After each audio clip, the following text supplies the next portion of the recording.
Le Cameroun, première économie de l'Afrique centrale, de par son PIB qui représente plus de 40% de celui de la sous-région, bénéficie de plus de 60 ans de relations avec les États-Unis. Une coopération qui a permis au fil des années de renforcer les secteurs porteurs de l'économie tels que l'agriculture, les transports, l'industrie. Le sommet des dirigeants États-Unis-Afrique, qui se tient du 13 au 15 décembre 2022 à Washington et auquel le président camerounais Paul Biya prend part, devrait permettre de renforcer les partenariats et pour davantage d'investisseurs au Cameroun.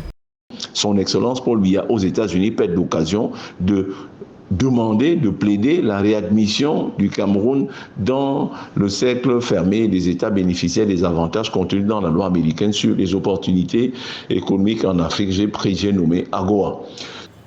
L'exclusion du Cameroun en 2020 de la loi sur l'African Growth and Opportunity Act a quelque peu refroidi les relations entre les deux pays. Toutefois, grâce au concours du partenariat américain, le Cameroun a engagé un vaste projet pour la construction d'un réseau de chemins de fer et de transport intégré performant. 1800 étudiants camerounais, grâce à ce partenariat, sont aujourd'hui inscrits dans les universités américaines au titre de l'année académique 2021-2022. Au plan politique, cela pourrait être également l'occasion pour le chef de l'État de renégocier cette fois-là une solution politique à la crise qui déchire le nord-ouest et le sud-ouest du Cameroun depuis 2016. Et laquelle crise a dû contraindre le président Paul Biya lui-même d'instruire son premier ministre de prendre le mardi 2 septembre 2019 un décret portant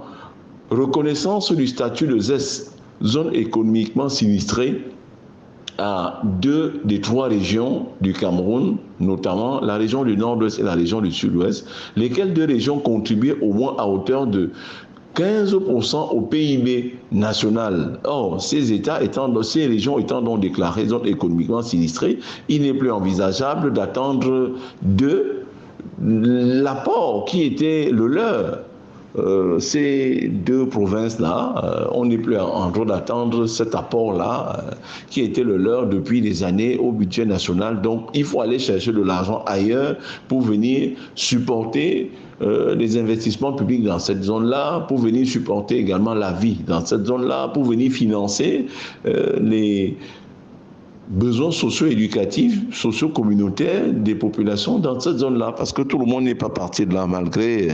les nombreuses personnes qui ont été inscrites sur la liste de ce qu'on a appelé les déplacés internes. Le sommet États-Unis-Afrique sera aussi l'occasion pour le président américain Joe Biden, élu en 2021, de créer de nouvelles bases de coopération avec le Cameroun dans un contexte où de nombreuses puissances s'intéressent de plus en plus à l'Afrique et en particulier à la place névralgique qu'occupe le Cameroun en Afrique centrale et dans le golfe de Guinée.